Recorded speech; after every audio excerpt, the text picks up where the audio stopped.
Hey, welcome to this video where I will show you how to make your shopping experience even better using Notion. In the last video, I helped you set up your own shopping list that's based on the item's location in the store. Today I want to show you how you can organize the shopping list based on your house, how to reset your list to start from scratch, and even how you can automatically add items you buy every week. If you haven't watched the last video yet, I recommend you go back and watch it first and then return to this one. Let's get started. Go to the page where you created your shopping list database and open the list.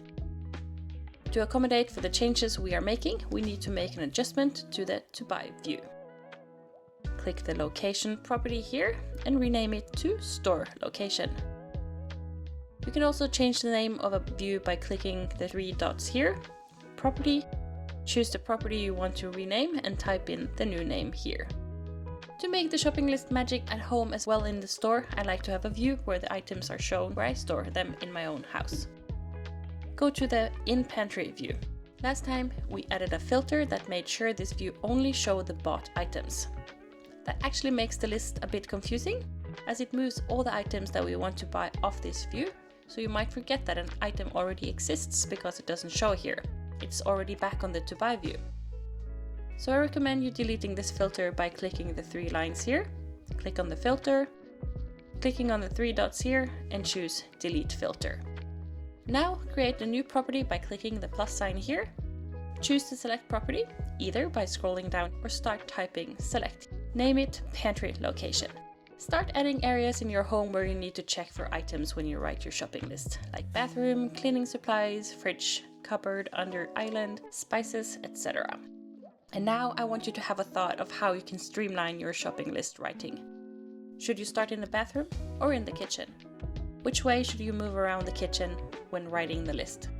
When you know, drag the different areas in the correct order based on that, by grabbing them here and move them around. When you're done, make sure to select the arrows here and sort the list based on Pantry Location, ascending.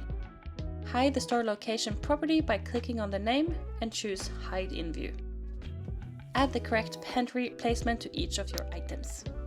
And now you have a view that is super helpful when writing the shopping list at home, since it shows all the items you have on your list, if it's on the To Buy page, and it's organized by your own home. Click on the plus sign next to In Pantry and choose New Empty View. Name it All and make sure it has no filter and shows all properties. This view is helpful when you want to add multiple items and edit all properties at once. In this view, create a new property by clicking the plus sign here. You can also do it over here by clicking the three dots here, choosing Properties and New Property. Choose the checkbox Property, name it Staple Item and change the icon to the infinity symbol. Now click on the plus again and create a new view. This is for the items you buy every week, or the ones you want to make sure you don't run out of. I've called mine Weekly Items. Hide the staple item property and add a filter to these weekly items. Click the three lines here and add filter. Choose Staple Item and checked. I like to sit down and add a bunch of items at the same time in the view All. This is because all properties are shown here and are easily edited without having to go back and forth. Sometimes I just list up items after items without editing any properties, and then later going back and assigning the store and pantry location. Other times I do it all at the same time. When it comes to the weekly items, remember to tick off the staple item to group them together. You can even add in how much of each item you want to buy every week in the amount property, and the list will remember it from week to week with the next hack I'm going to show you. We're going to make a button that will wipe the list clean while it preserves the weekly items.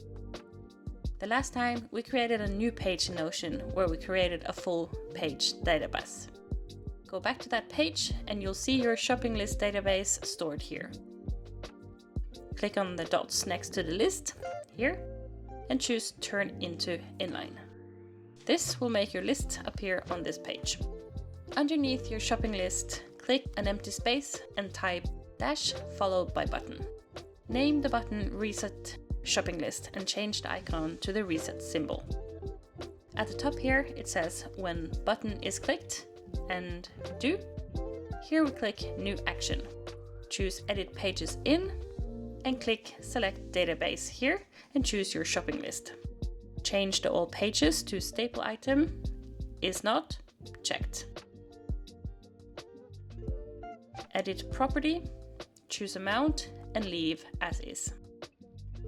Add another action. Choose edit pages in and click select database again. Choose your shopping list. Leave the all pages and change the property to bought and choose checked. Add another action. Choose edit pages in and click select database and again choose your shopping list. Change the all pages to staple item is checked. Change the property to bought and choose unchecked. Click done. Drag this button on the top of the page. Now you have created a button that will wipe your list clean for the next shopping planning, with the amount of each item blank and checked bought, except for the weekly items that has been preserved with its amount and is already added to the to buy list. I hope you found this tutorial helpful. I use this shopping list when planning every week and it makes my experience so much better. Let me know in the comments below if there's anything else beginner friendly in Notion you want to learn. See you in the next one!